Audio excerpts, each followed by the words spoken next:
I was about 40 when I really registered we needed to do something about it. I thought we'd got plenty of time then, but also I thought, well, we really ought to be thinking about it. So we decided when I retired that we would try and live zero carbon.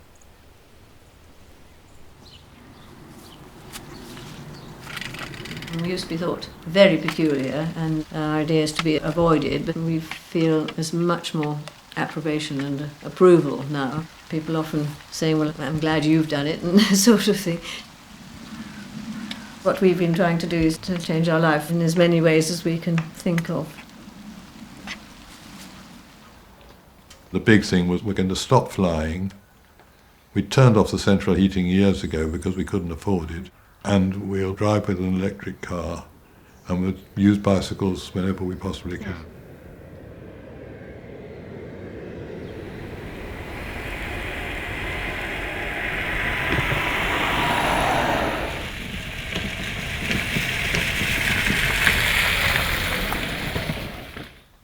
Electric cars are not really much good for long journeys. The really long journeys are all done by train and bicycle.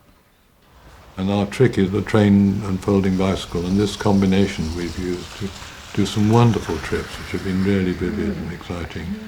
And to see my wife in her middle 70s roaring across Paris with the gendarmes whistling to stop her, because we were in a hurry to catch a train, it was quite a sight. We're not going to say we'll go wherever we want to and think of where can we go and what can we do with these limitations. I think so there's a different approach.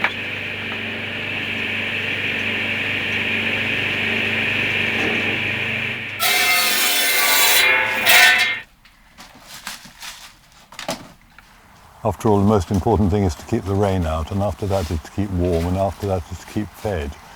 And all those things to quite a large extent that we're self-sufficient on. With only a very small pension, we don't need to really worry about money because we bypass a lot of it.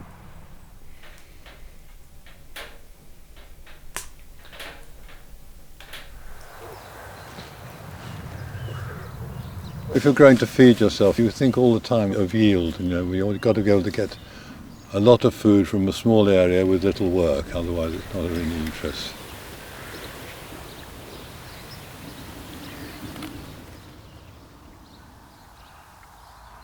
A couple of years back, I'd used manure for the tomatoes in the greenhouse and for the potatoes, and suddenly the tops of the tomato plants went all curled up and began to die. And then I heard that there was a new herbicide, and I looked it up on the internet, and the pictures were exactly what was happening to my tomatoes. And this wretched herbicide is not toxic to animals, so they can put it on a pony field and kill all the thistles and let the ponies go on eating there. But the herbicide goes into the ponies and out in their manure, and their manure then becomes a weed killer. Absolutely crazy.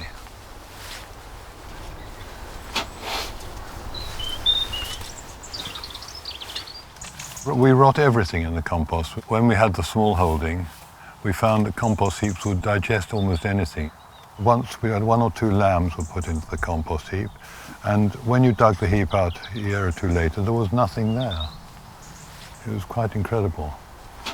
I'm still toying with the idea of trying to arrange to be composted, but my executors won't be pleased with me.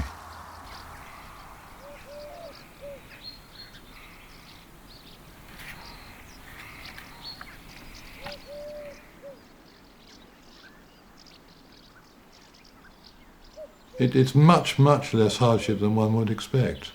The changes we've got to make are enormous, but they can be done. As an engineer, the one thing I've noticed in life is that human beings can change much, much quicker than people realise.